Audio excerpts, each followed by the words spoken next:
मैं यहाँ पर आपको चंद बातें कहने के लिए आए हैं।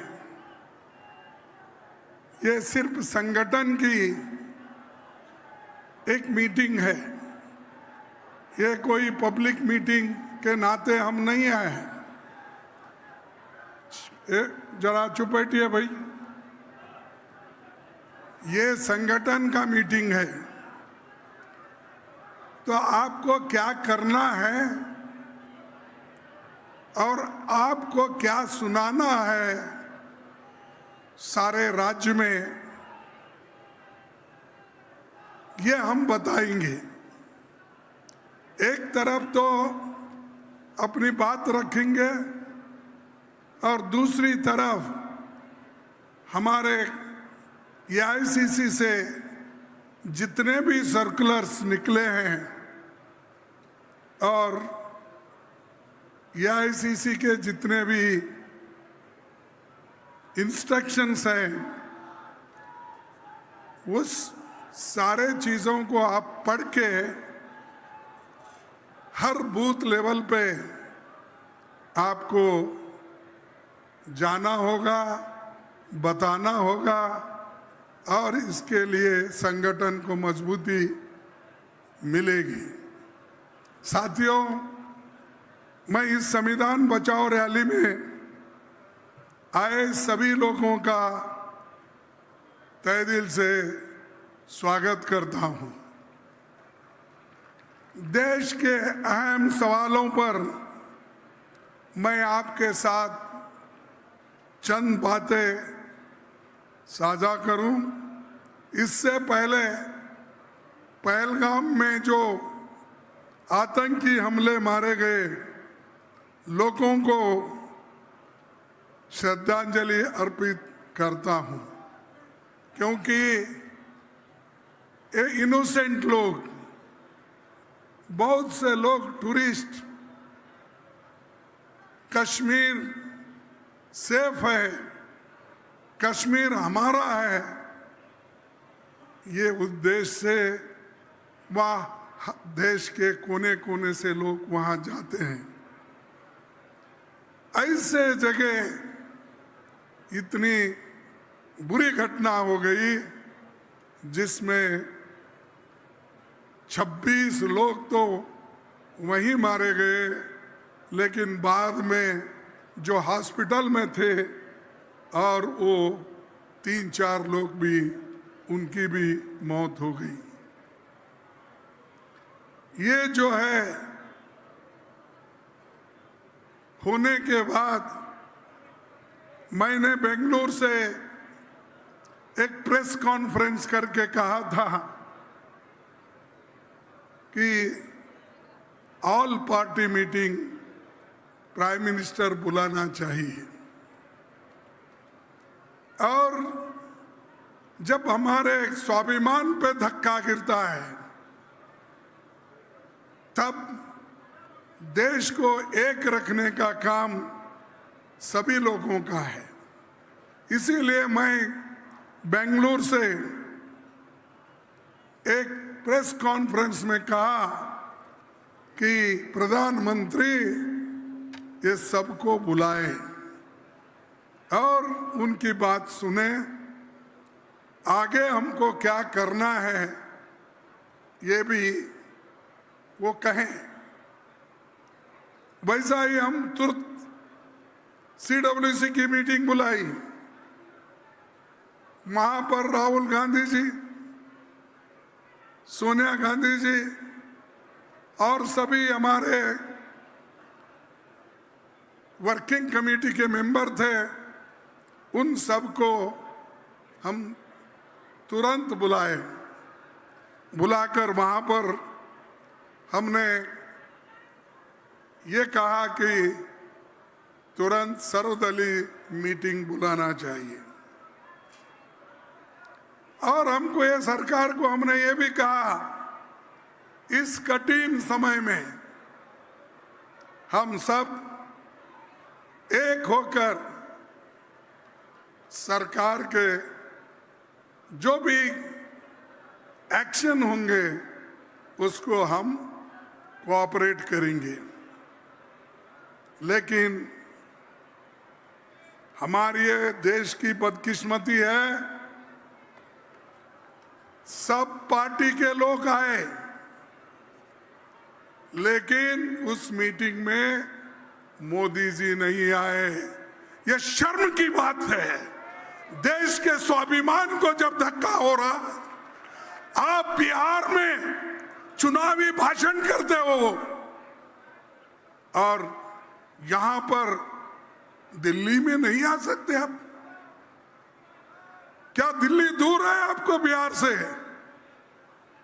बात तो बड़े बड़े करते हो, मेरी 56 इंच छाती है, मेरी वो है, ये है, मैं वो लड़ूंगा, घर में घुसूंगा। अरे बाबा, कम से कम बिहार से उस दिन आकर हमारे मीटिंग में बैठते तो सबको मालूम होता था कि आपकी प्लानिंग क्या है, आप क्या करने वाले हैं, हमारे से क्या मदद चाहते हैं। हम तो मदद खुले आम सभी पार्टी के लोग दे रहे, इसके बावजूद भी आपने कभी उधर नजर डालने की कोशिश नहीं की।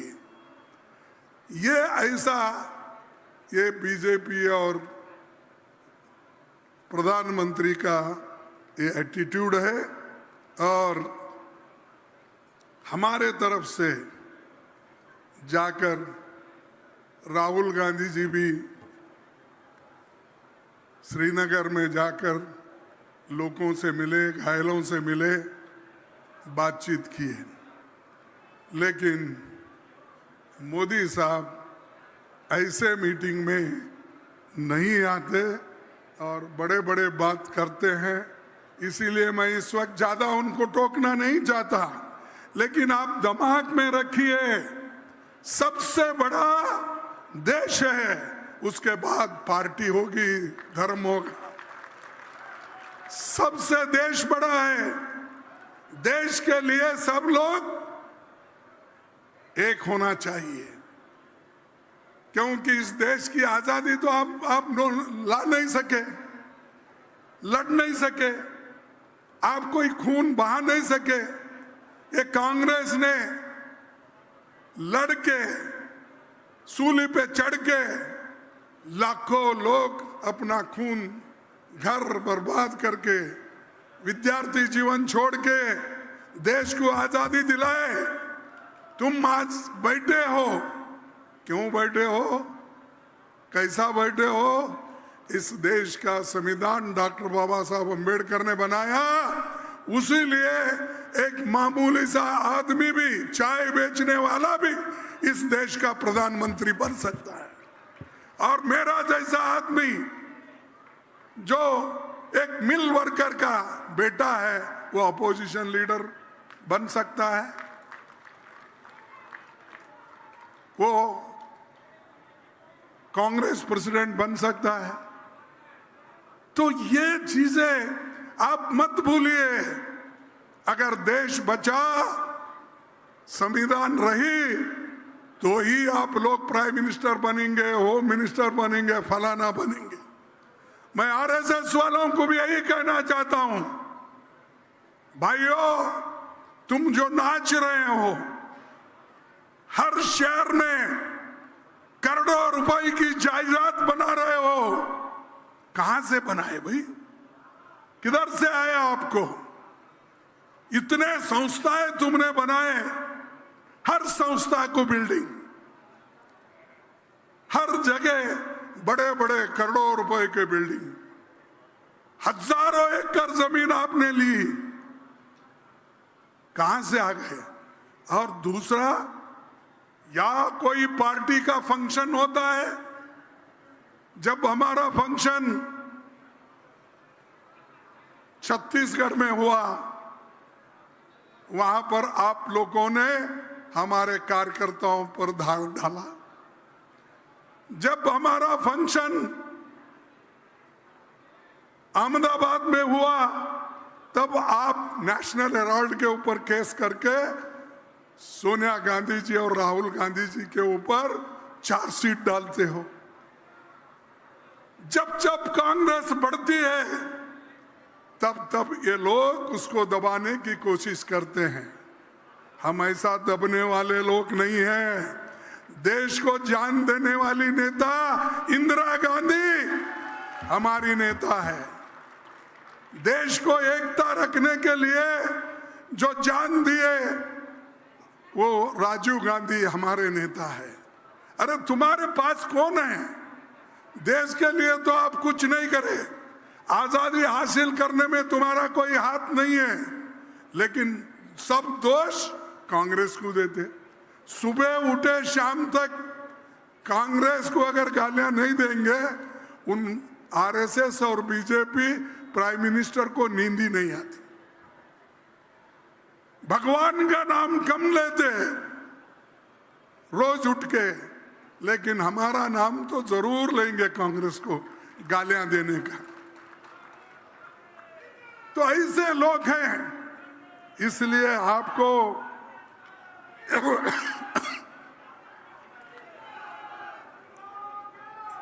एक रहना चाहिए।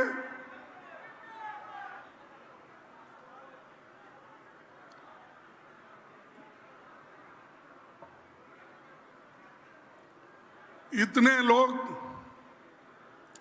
मर मिटे हैं देश के लिए, और आज जो संकट आया है, इस संकट के घड़ी में सभी लोग एक होकर लड़ना चाहते हैं, लेकिन उसमें भी आप लोग जहर उगालना चाहते हैं, उसमें भी वहां पर भी फूट डालना चाहते हैं।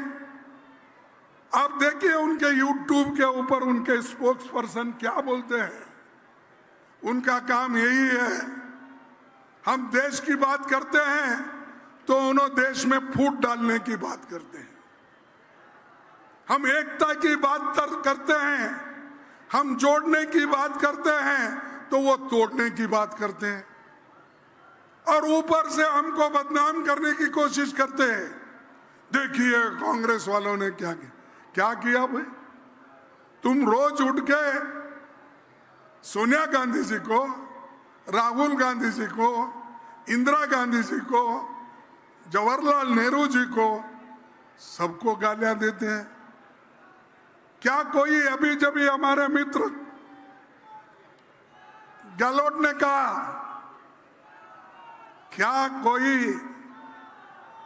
गांधी फैमिली में इस 89 से लेकर अब तक कितने साल हो गए? 30 साल के ऊपर। क्या कोई उनके फैमिली में प्राइम मिनिस्टर बना? कोई डिप्टी प्राइम मिनिस्टर बना? कोई कैबिनेट मिनिस्टर बना? उनके फैमिली से कोई कुछ नहीं बना, फिर भी रोज उठ के बम मारते मारते मारते बैठते ही। शंखनाद बोलते ना आपके पास, वैसा शंखनाद करते जाए। अरे भाई, जो लोग सत्ता में नहीं है और उनकी बात तुम रोज उठ के करते हो, और तुम्हारे पास आज जो लोग आए हैं, तुम्हारे साथ लोग जो जमे हैं, वो सब ऐसे हैं, कलंकित है। तुम्ही ने उनके ऊपर ईडी केस डाला, तुम्ही ने उनके ऊपर सीबीआई का केस डाला, तुम्ही ने उनके ऊपर सीवीसी का दावा लगाया, सब कुछ तुमने करा, और वही लोगों को लेके अपनी गवर्नमेंट चला रहे हो। क्योंकि उनको तो मेजॉरिटी नहीं है। पहले तो बोलते थे 400 पार, इस बार 400 पार। तो अब क्या है, वो तो उनके दोनों टांग टूट गए। एक तो टीडीपी की टांग लगा लिए, और दूसरी टांग जो है हमारे बिहार के नीतीश कुमार का टांग लग गया है। अगर वो दोनों टांग हटा लिए, फिर इन्हों बैठने जगह ही बैठना पड़ता है, मोदी जी और शाह जी सभी लोग। ये सोचो, ये डेमोक्रेसी है। 300 पार, 400 पार बोल के अहंकार में अगर आप आएंगे, इस देश की जनता आपको मुंह तोड़ जवाब देंगी, आप कहीं के नहीं रहेंगे। सबसे श्रेष्ठ इस देश में संविधान है।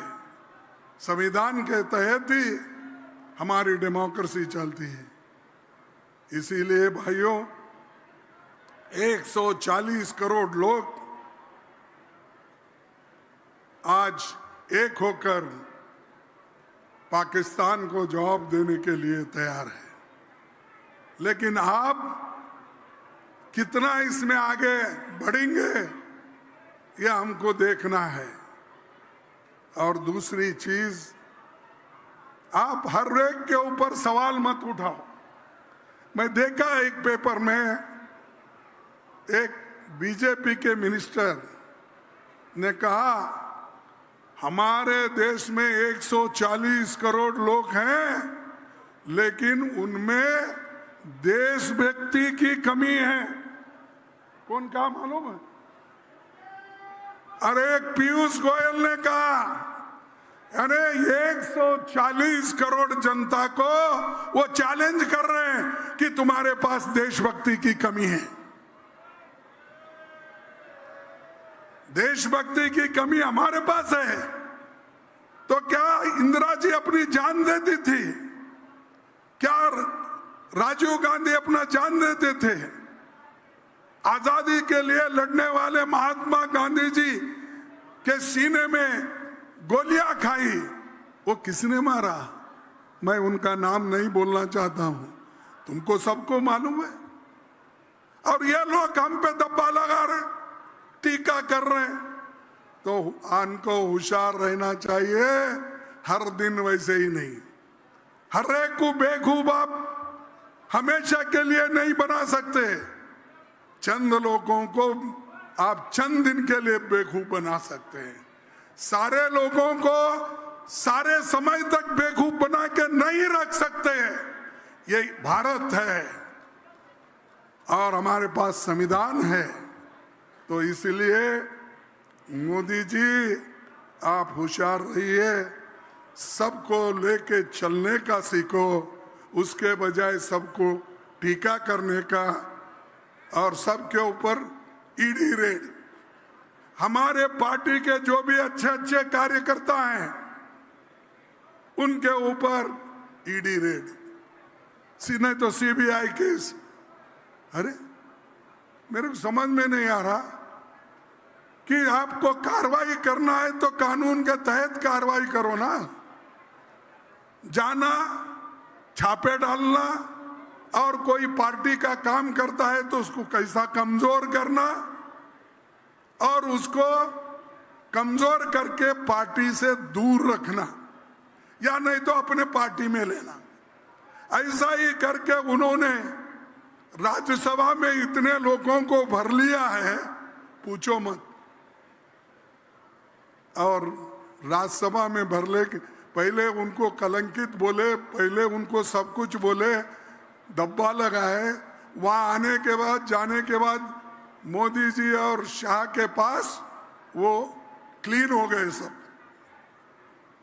वहां पर स्वच्छ हो गए। अरे भाई, तुम अगर ऐसा सबको डराते गए तो कांग्रेस को तो ऐसा डराएंगे।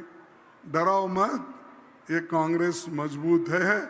और यहां जो आए, हर देहात से एक एक आदमी है, बूथ लेवल का एक आदमी है, डीसीसी का एक आदमी है, और ये समझता है।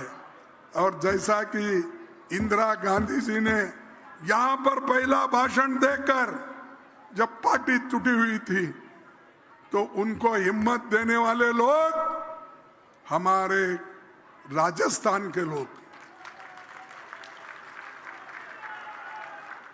सबको छोड़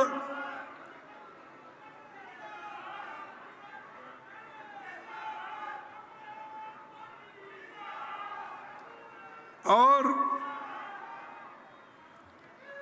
सबको कमजोर करने की कोशिश तो आपकी चल रही है, लेकिन ऐसे झूठे मुकदमे लोगों को कमजोर करके आप डेमोक्रेसी को कमजोर नहीं कर सकते। और मैं आपको एक बताना चाहता हूं, 8 अप्रैल 8-9 को हमने यहां अहमदाबाद में एक अधिवेशन बुलाया था पार्टी का। हमने एक रेजोल्यूशन पास किया।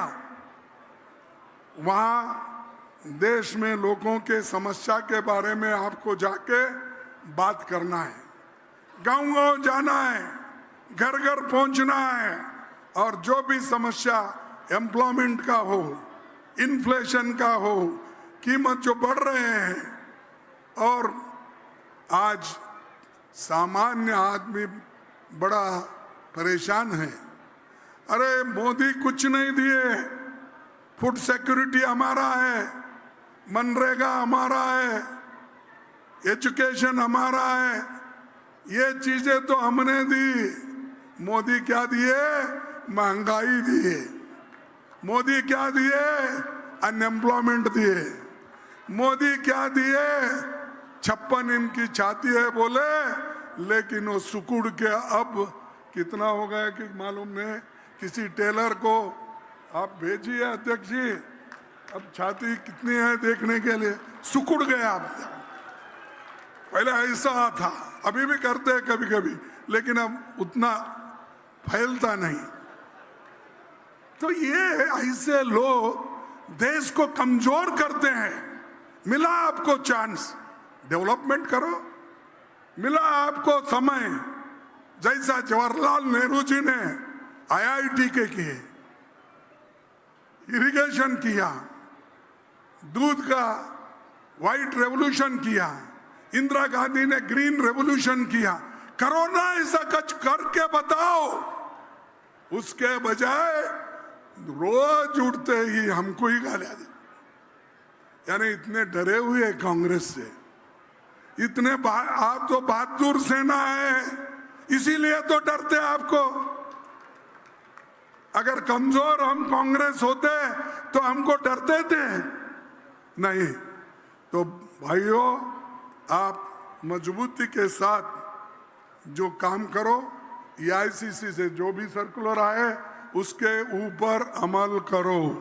यहाँ जितने भी मेरे भाई हैं, हर देहात से आए हुए, हर बूथ से जो आए हुए, आपको मेरा एक ही सुझाव है, अगर संगठन मजबूत बना, पार्टी मजबूत बनी, तो ये बीजेपी रहने वाली नहीं है, चाहे यहां हो चाहे वहां हो।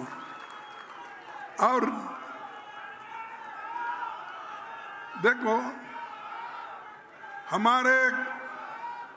हमारे कांग्रेस पार्टी की जब यहां पर हुकूमत थी, उस वक्त कई वो कार्यक्रम कांग्रेस पार्टी के ओर से जो यहाँ सरकार चलाते थे, गहलोत साहब है, सचिन पायलट है, दूसरे हमारे PCC अध्यक्ष है, सभी, तो ये लोग लोगों के हित में काम किए।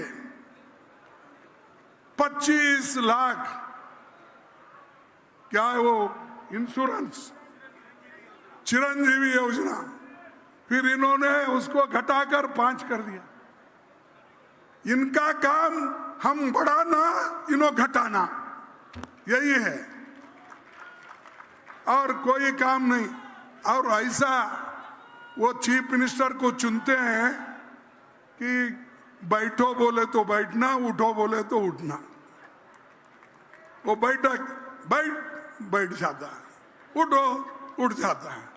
ऐसे लोगों को बिठाते हैं और बोलते हैं देखो हम एक बैकवर्ड को बिठाए, हम एक फॉरवर्ड को बिठाए, हम एक ब्राह्मण्स को बिठाए, हम एक राजपूत को बिठाए। अरे भाई बिठाओ अच्छे लोगों को जो देश का काम करे, जो हमारे नौजवानों का काम करे, महिलाओं का काम करे, दलितों का काम करे, पिछड़ों का काम करे, वैसे लोगों को बिठाओ। वो सब छोड़ के अगर हमारा LOP leader of opposition July नहीं टीकाराम जी जब जाते हैं मंदिर में, वहां पर कोई देखा भाई फोटो उसकी मूंछ वाला है, क्या है मालूम नहीं। हाँ, उसने वहां पर आते ही गंगा जल से धुलाया। यही सिखाता है तुम्हारा बीजेपी, यही सिखाता है हिंदू धर्म। आप तो सबको एक रखना चाहते हैं ना, फिर इन लोगों को क्यों अलग कर रहे हो? और सब बात आप हिंदू की करते हो। जब हिंदू एक है तो ये क्यों चाल आप चलते हो? एक अपोजिशन लीडर, एक एमएलए, 3 बार एमएलए बना है और संविधान के तहत चुन के आया है। उनको दर्शन लेने के बाद जाते ही गंगा जल से धोते हो। अरे भाई, तुमने क्या क्या नाटक नहीं किया पहले? अरे जरा बैठो भाई, क्या बात है, क्या क्या क्या नाटक नहीं किए? जब वो लोग 2014 में अधिकार में आए तो यही शाह साहब, यही उनके चेले लोग दलितों के घर में जाके खाना खिलाने का दिखाते थे। अब देखिए, हर घर में जाके, कहा शेड्यूल कास्ट के घर में जाके, दलित के घर में जाके आज शाह ने खाना खा लिया। अरे क्या न्यूज है? उन्हें पानी पिया, ये भी न्यूज है। अरे पानी पिया, पानी तो दलित जो खोदता है, जो तालाब बनाता है, जो कीचड़ में घूमता है, उसने तालाब बनाया। ये बैकवर्ड लोगों ने मिलकर मेहनत करके तालाबे बनाए। ये पीने के जो क्या बोलते हैं आप, वेल को, कुआं, ये लोग बनाते हैं, वही पानी उनको पीने नहीं देते। जो भगवान के जो ये कटते हैं मूर्तियां, वो पत्थर फोड़ के, वड्डर कम्युनिटी के लोग पत्थर फोड़ के लाते हैं, पैर रख रख कर उसको घिसट कर वो मूर्ति बनाते हैं। कहीं राम मंदिर में बिठाते, कृष्ण मंदिर में बिठाते, उधर बिठा, सब ये करता है। होने के बाद तुम उसको छुओ मत। ये ऐसी बात हो गई। जिस मंदिर में तुम, वो एक नेता थे इसलिए उनको लेके गए, उन्होंने 4 कदम आगे भी नहीं गए, वो मूंछ वाला आया और उसने बोला कि गंगा जल डाल के इसको साफ करूं। तो भाइयों, अगर देश की स्थिति इस ढंग से रही, हम कहां रहेंगे एक? मैं तो एक रहना चाहता हूं। इसीलिए बाबा साहब अंबेडकर जो संविधान लिखे, देश एक रहना इसलिए लिखे। उन्होंने जो पूना पैक्ट कर लिया, उन्होंने जो पूना पैक्ट गांधी जी के साथ कर लिया, वो पूना पैक्ट के तहत यही दर्शाता है कि देश एक रहना। इसीलिए बाबा साहब अंबेडकर ने महात्मा गांधी जी की बात मानकर आज संविधान बनाने के लिए भी वो आगे तैयार हो गए। मैं एक बात इसलिए कह रहा हूं, पहले हम हिंदू बोल के तुम जो बोलते हैं, मैं भी हिंदू ही हूं, मेरा नाम है, तुम लोग गलत पुकारते हो मेरा नाम। मेरा नाम है मल्लिकार्जुन। बोलो एक बार। अरे मेरा नाम का इतने आपके पास ये कितने अष्टलिंग है, कितने हैं? 12 लिंग है। 12 लिंग में से मैं एक हूं। मेरा बाप ने मल्लिकार्जुन रखा, जो श्रीशैल में है, जो श्रीशैल में है, उसमें वो नाम का मैं हूं। लेकिन मेरा नाम भी बराबर आप लोग नहीं पुकारते। हाँ, तो ये और हमारे जैसे लोग कहीं झुकने वाले नहीं हैं। मोदी साहब बहुत कोशिश कर रहे हैं, शाह साहब बहुत कोशिश कर रहे हैं दलितों को झुकाने का, पिछड़ों को झुकाने का। ये लोग झुकने वाले नहीं है। अब देश का संविधान आया है, बाबा साहब आया है, जय भीम का नारा है। इसीलिए राहुल गांधी जी ने बापू जिंदाबाद, जय भीम और जय हिंद, ये नारा सब, जय संविधान, ये नारा राहुल जी ने इसलिए बनाया कि सारे समाज के लोग मिलकर चले। और जो बाबा साहब अम्बेडकर ने संविधान समानता का, एकता का और बंधु प्रेम का जो दिया है, उसको लेकर चलने के लिए उन्होंने कहा है। वही काम राहुल गांधी जी आज कर रहे हैं। हम सबको एक होके उनके पीछे मजबूती के साथ, उनके साथ मजबूती के साथ ठहरना होगा। अगर उनकी शक्ति आप बढ़ाएंगे, मैं आपसे ये कहूंगा कि निश्चित रूप से देश बदलेगा, और देश अगर बदलेगा, हालात बदलेगी, और हम और भी तेजी के साथ काम करेंगे। और जो जवाहरलाल नेहरू जी ने इस देश के लिए किया, वो वही काम हम भी कांग्रेस के ज़माने में करते रहेंगे। भाइयों, मोदी जी अपने 11 साल में इतने झूठ बोले, पूछो मत। उससे पहले मैं ये बोलता हूं, इंदिरा गांधी जी ने क्या कहा था। इंदिरा जी ने 30 अक्टूबर 1984 में भुवनेश्वर में कहा था, मैंने अपना पूरा जीवन लोगों की सेवा में बिताया है। और एक बार पढ़ो, मैंने अपना पूरा जीवन लोगों की सेवा में बिताया है, और जब मैं मरूंगी तो मेरे खून का एक एक कतरा भारत को मजबूत करने में लगेगा। ये है हमारी नेता, हमारी माता इंदिरा गांधी जी के शब्द। इनके मुंह से जो शब्द निकलते हैं सब गंदे। कैसा?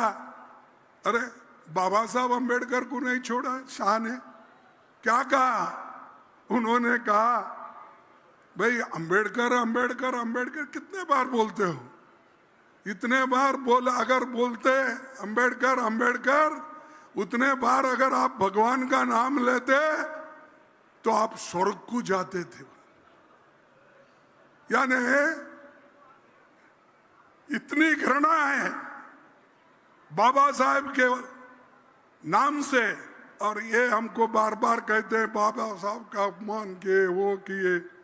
अरे बाबा साहब अम्बेडकर को ड्राफ्टिंग कमेटी का चेयरमैन बनाने में महात्मा गांधी, पंडित जवाहरलाल नेहरू, वल्लभ भाई पटेल का है। तुम्हारा क्या है? पूछो तुम्हारे नेता उस वक्त जो 7 कमेटी के सदस्य थे, जिसमें टीटी कृष्णमाचारी थे, अल्लाड़ी रामकृष्णा अय्यर थे, और इधर राजस्थान के भी थे। ये 7 लोगों को पूछो, वो खुद ही बोलते हैं कि बाबा साहब अम्बेडकर अगर नहीं टाइम देते, नहीं लिखते, तो आज ये संविधान इस रूप में इतनी जल्दी नहीं आती थी। वो ही लोग कहते हैं, लेकिन इन्हों क्या बोलते हैं? बाबा साहब कितने बार बोलते हो? अगर इतना ही नाम तुम भगवान का लेते तो स्वर्ग को पहुंच देते हो। ऐसे लोग हैं। तो इसीलिए ठीक है, तो हम भी तय किए हैं तुम लोगों को स्वर्ग को ही भेजना चाहिए। क्योंकि स्वर्ग में तुम ही कह रहे हो, जो काम करते हैं उनकी टीका टिप्पणी करते हो। तो अब जो झूठ बोलता है उसको स्वर्ग में जगह मिलेगी या नहीं मिलेगी? वो कौन है? यमा रहता? कौन रहता? हाँ, यमराज ही डिसाइड करेगा, हम नहीं। तो बात ऐसी मत करो। कोई प्राइम मिनिस्टर, कोई होम मिनिस्टर देश, क्या वल्लभ भाई पटेल ने ऐसे बात करते थे? क्या जवाहरलाल नेहरू जी प्राइम मिनिस्टर थे इस देश के, वो करते थे? कभी किसकी वैयक्तिक टीका किसी को करते नहीं थे। लेकिन ये आके बैठे हैं और इन्होंने अपने को जो होना वो बोलते रह रहे। और आज देखो, इन्होंने ईडी में इतने केस डाले, 200 केस डाले, कितने लोगों को सजा मिली? 2 लोगों। कितना परसेंट हुआ? 1%। 1%। अरे 200 लोगों को तुमने ईडी का केस डाल के सताया, कितने लोगों को शिक्षा हो गई? 1 आदमी को, 1% को। अरे क्यों ये काम कर? डराने का? अरे आदमी एक बार डराएंगे डर जाता है, 2 बार डराएंगे डर जाता है। हमेशा अगर डरा देगा, उन्हें उठ के खड़ा होता है, फिर तब तुम नीचे बैठना पड़ता है। ये सहिष्णुता हमारी है, क्योंकि संविधान ने हमको सिखाया है कि संयम से काम लेना। अब सब मिलके रहना, सभी सेकुलर रहना, सबको लेके अगर हम आगे बढ़ेंगे तभी हम देश की प्रगति कर पाएंगे। भाई और एक बात मैं कहना चाहता हूं, ये राजस्थान में भी लॉ एंड ऑर्डर इतना खराब हो गया। अरे 1 महीने में अगर 3 दलित लोग की हत्या कर दी गई है और पुलिस अब तक जांच करके उनको पकड़ रही नहीं है, 1 महीने में 3 लोगों का, वो भी कहा जो मुख्यमंत्री रहते हैं उनके क्षेत्र में, उनके एरिया में। अब ये हत्या करने वाले दलितों की, क्या ये दलितों को न्याय देंगे? क्या एक शेड्यूल कास्ट शेड्यूल ट्राइब्स को न्याय देंगे? इसीलिए ऐसे लोगों को आप जड़ से उखाड़ के फेंकना होगा। चाहे कभी भी इलेक्शन आने दो, चाहे पंचायत हो, जिला पंचायत हो, म्युनिसिपैलिटी हो, एमएलए इलेक्शन हो, एमपी, आप दिल से काम करके हर देहात में जाके आप ये काम कर सकते हो। और जहां भी दलितों के ऊपर अत्याचार होता है, वहां पर जाकर आप धरना प्रदर्शन करो, प्रोटेस्ट करो, और आप जिंदा है ये उनको मालूम होना। अगर आप मार खा के, आप अगर मुंह में भी अगर पेशाब करते हैं, घोड़े में अगर जा रहे हैं आपकी बारात लेके, उतार के अगर आपको मारते हैं, और दुनिया का काम, अगर आप ऐसी बैठेंगे तो ऐसा ही मरेंगे दलित। उठो, जागृत हो जाओ, उठ के अगर कोई तुमको सवाल देता है, सवाल करता है, उसको सवाल तुमने फिर ऊपर से करना चाहिए। मैं सुना यहाँ पर एक है, मैं कहूँ या ना कहूँ मुझे मालूम नहीं, एक तरफ बाबा साहब अम्बेडकर की मूर्ति है, एक तरफ बाबा साहब अम्बेडकर की मूर्ति है एक चौक में, और दूसरे तरफ बाबा साहब अम्बेडकर के विचारधारा के खिलाफ चलने वाले उनकी भी मूर्ति है। ऐसा नहीं हो सकता। देश को आज के दिन अम्बेडकर का संविधान चाहिए, दूसरों का, आरएसएस वालों का, उनके विचारधारे वालों का नहीं चाहिए।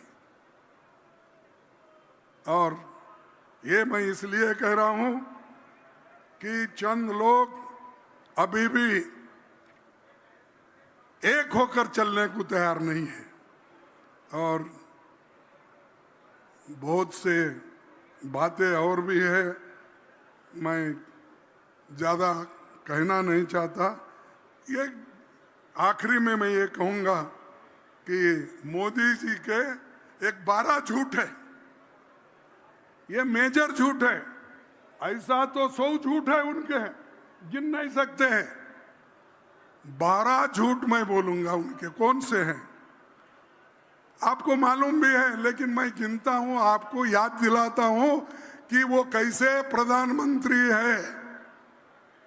आप सुने होंगे, लेकिन और एक बार सुनाना मेरा काम है। पहले उन्होंने क्या बोला, 100 दिन में मैं काला धन वापस लाऊंगा। लाए? नहीं लाए। हर खाते में 15-15 लाख डालूंगा। डाले? ये झूठ है सच है? झूठ है सच है? झूठ है।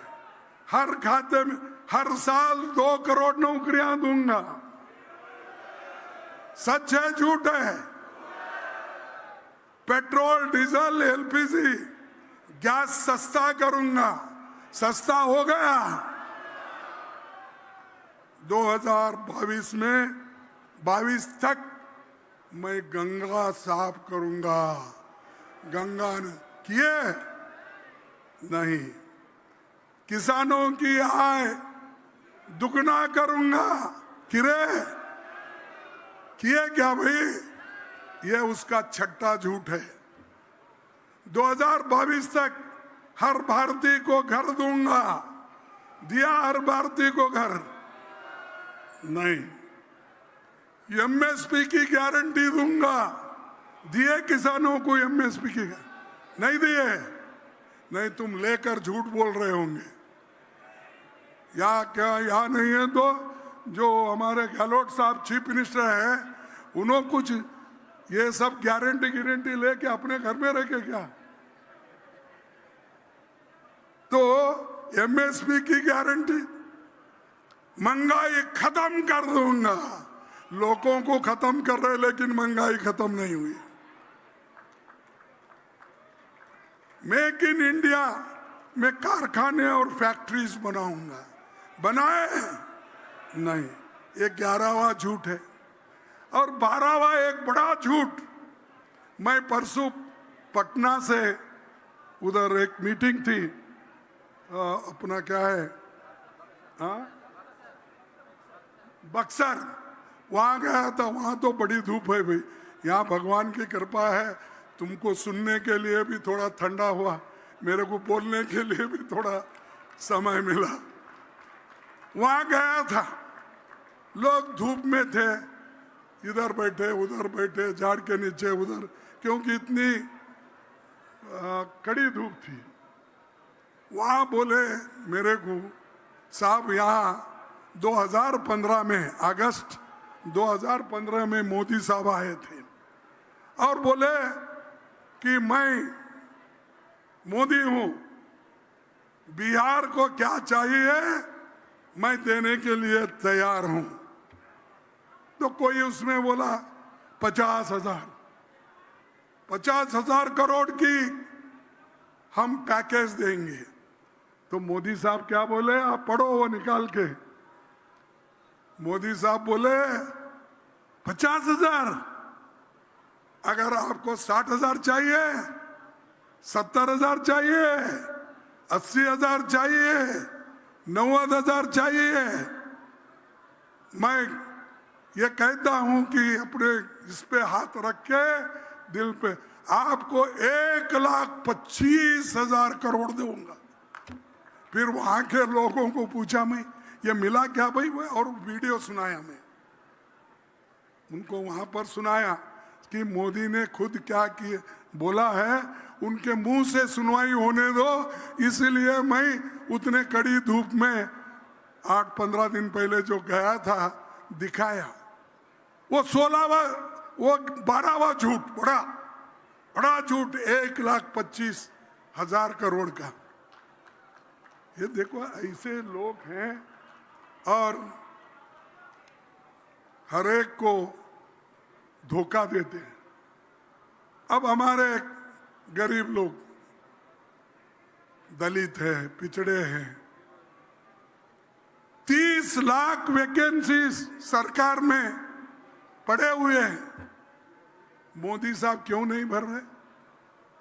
क्योंकि अगर ये वैकेंसीज भरे, वो जगह दलितों को मिलेगी, वो जगह बैकवर्ड्स को मिलेगी, वो जगह कमजोर लोगों को मिलेगी, वो जरा इकोनॉमिकली वीक लोगों को उनको मिलेगी। तो इसीलिए वो भरना नहीं चाहते। ये लोग ऐसा ही मरना लेकिन नहीं भरना, ये उनका काम है। और ये बोलते दलित, वो पिछड़े, सब लोग भाइयों और बहनों, मैं ऐसा हूं, ये हूं। अरे ऐसा बोलने से नहीं चलता, काम करो। मैं एक छोटा सा मिनिस्टर था, 1976 में एजुकेशन मिनिस्टर था। उस वक्त बैकलॉग वैकेंसीज मेरे पास एजुकेशन डिपार्टमेंट में 24,000 वैकेंसीज थे, हाई स्कूल और प्राइमरी स्कूल के मिलकर। मैंने सिर्फ 2 साल में वो 24,000 वैकेंसी भर के जो अनट्रेन्ड टीचर्स थे उनको सारे लोगों को ट्रेनिंग देकर फिर उनको शिक्षा देने के लिए टीचर बोल के हमने अपॉइंटमेंट किया। करो ना, लोग नहीं मिल रहे। अरे ट्रेनिंग दे के बनाओ। जो लोग पहले के TCH नहीं रहते थे, B.Ed नहीं रहते थे, क्या सरकार उस वक्त ट्रेनिंग के लिए नहीं भेजती थी?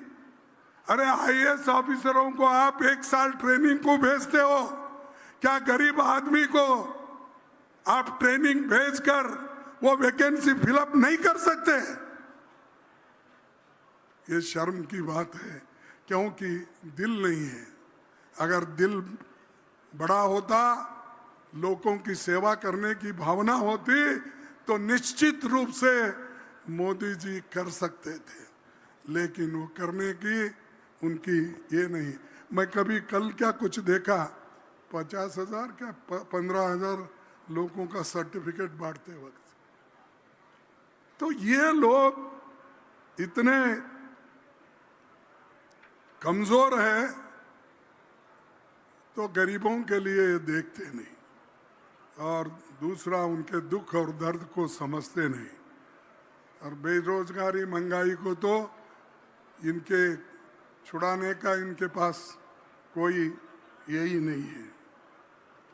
हर इसमें व्हाट्सएप पे हमेशा हिंदू मुसलमान यही लगाते रहते। टीवी में जाओ, ये क्योंकि सबका कब्जा उन्होंने कर लिया है, इनकी कोई दोष नहीं है। ये तो पाप बेचारे, कैसा चलाओ बोले तो वैसा चलाते, कहाँ काटो बोले तो वहाँ काट देते हैं, कहाँ रोको बोले तो रोक देते हैं। जो इनके मालिक है, वो मालिक सेक्युलर पार्टी के खिलाफ है, वो मालिक गरीबों के खिलाफ है, वो मालिक युवाओं के खिलाफ है, वो मालिक किसानों के खिलाफ है। इसीलिए हमारी वॉइस सारे देश में नहीं पहुंचती। लेकिन सुबह उठते कि आप भगवान का दर्शन नहीं ले सकते उतना जल्दी, लेकिन टीवी पे मोदी झट से आते हैं, उनका फोटो जरूर आप देखेंगे। अरे भाई कितने बार देखेंगे? कल वो बोल समझेंगे चलो भाई ये भी कोई एडवर्टाइजमेंट में आ रहा है, जैसा अमिताभ बच्चन आ रहा है, दूसरे लोग आ रहे हैं, ऐसा ही कोई एडवर्टाइजमेंट में आ रहा है, ये मालूम होगा। तो ऐसा एक जिसको हम प्राइम मिनिस्टर का हुदा एक स्टेट्समैन का देखते हैं, लेकिन आज इन्होंने वो काम छोड़ दिया, सिर्फ हमारे को टीका टिप्पणी करने में लगे हैं। और दूसरा, जो राहुल गांधी जी ने कन्याकुमारी से लेकर कश्मीर तक भारत जोड़ो यात्रा की, कोई ऐसा बहादुर बीजेपी में निकला कि गरीबों की बात सुनने के लिए कन्याकुमारी से कश्मीर तक चला? मणिपुर से लेकर बॉम्बे तक चला नहीं, बैठे जगह मंत्र न पहले तो बोलते थे ये सोने के चमचे में पैदा हो गए, वो है सिल्वर स्पून, ये कुछ बोलते थे। जब उन्होंने राहुल गांधी जी ने अपनी असली कुवत बताई तब ये लोग परेशान हो गए, अब उनके खिलाफ बोलने का काम नहीं कर रहे। अब बोलते हैं, दूसरी बात बोलते हैं, नो देश के तोड़ने की बात करते, मोड़ने की बात करते। ये बीजेपी की ये बातें अब नहीं चलेगी। हम जो भी काम कर रहे हैं वो देश के लिए कर रहे हैं और संविधान बचाने के लिए कर रहे हैं, और संविधान बचा के हम कितनी भी मुश्किलात हमको आओ, हम संविधान को छोड़ेंगे नहीं, लोकतंत्र को छोड़ेंगे नहीं, देश को छोड़ेंगे नहीं।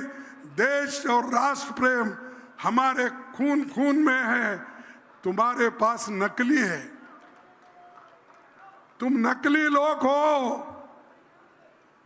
इसीलिए तुम्हारे में और हमारे में बहुत फर्क है।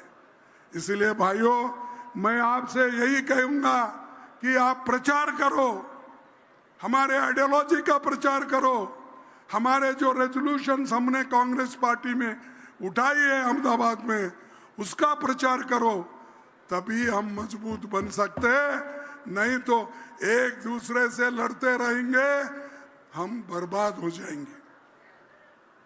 तो आखिरी में मैं ज़्यादा कुछ नहीं कहना चाहता हूँ, बस इतना ही कहूँगा, आपका आशीर्वाद जब तक कांग्रेस पार्टी पे हम पे रहेगा, कोई हमको कुछ नहीं कर सकता। तो आपको सबको धन्यवाद और सबको मेरा प्रणाम। धन्यवाद। जय हिंद। अरे जोर से बोलो यारो।